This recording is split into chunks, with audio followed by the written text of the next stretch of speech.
Urine formation.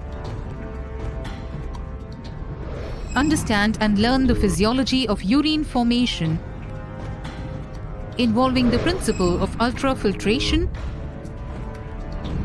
selective reabsorption, and secretion. The kidneys are dark red bean-shaped organs. One kidney is normally located just below the liver on the right side of the vertebral column in the abdomen, and the other is just below the spleen on the left side. They filter the blood to remove nitrogenous waste and regulate the level of water and salts in it. A membrane called the renal capsule, which helps to protect them against infections and injury, encloses each kidney. A sectional view of the kidney shows that there are two main regions. The inner region is the medulla. It is the dark red region. The medullary region is in the form of triangular areas known as the pyramids. The region adjacent to the medulla is the cortex. It is light brown in color.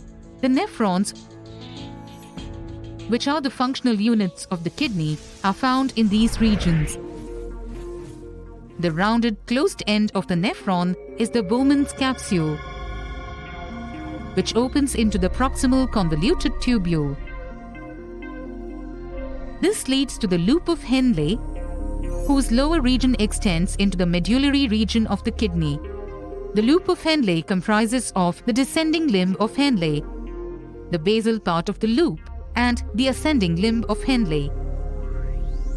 The distal convoluted tubule that follows the loop of Henle leads to the collecting duct.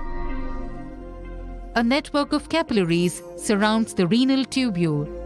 This network comprises of the peritubular capillaries and the Vasa recta. The peritubular capillaries arise from the thinner efferent arteriole exiting from the Bowman's capsule. On zooming in on a Bowman's capsule, the thicker afferent arteriole enters it, forms a network of capillaries known as the glomerulus. These blood vessels, enclosed by podocytes, get progressively thinner. This results in an increase in blood pressure within the Bowman's capsule.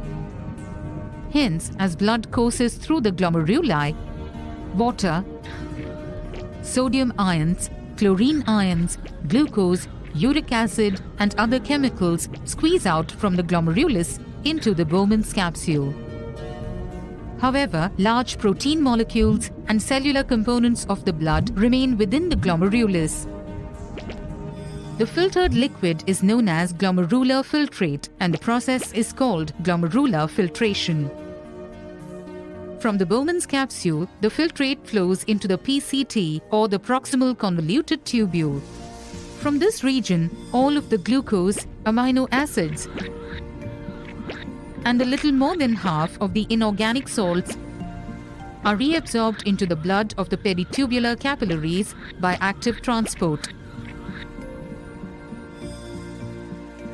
Then, the filtrate passes on to the descending limb of the loop of Henle.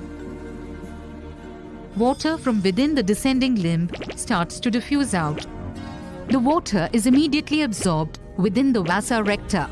This reduces the volume of the filtrate and increases the concentration of the salts in the filtrate.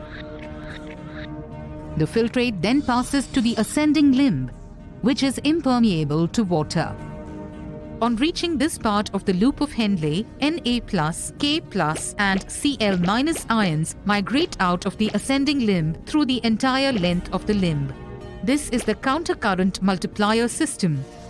It functions to allow water only to leave the filtrate by osmosis during the loop descents, and sodium ions only to leave the filtrate by active transport during loop ascent. When the filtrate reaches the distal convoluted tubules, reabsorption of water and sodium ions occur under the effects of ADH and aldosterone. Moreover, the distal convoluted tubules secrete certain molecules and ions from the filtrate, like excess hydrogen ions and ammonia. The filtrate moves on to the collecting tubule, which helps in reabsorption of water. Finally, urine is formed, and from each kidney, it moves down the tubular ureters. The ureters, one from each kidney, deposit the urine into the urinary bladder, where it is stored temporarily before it is excreted. To summarize, glomerular filtration is the first step in urine formation. High blood pressure in the glomeruli forces plasma, dissolved materials, and small proteins into the Bowman's capsule. Reabsorption takes place from the filtrate in the renal tubules into the peritubular capillaries and vice versa. Hormones influence the reabsorption of water and help to maintain normal blood volume and blood pressure. Waste products that remain in the renal filtrate are excreted in urine.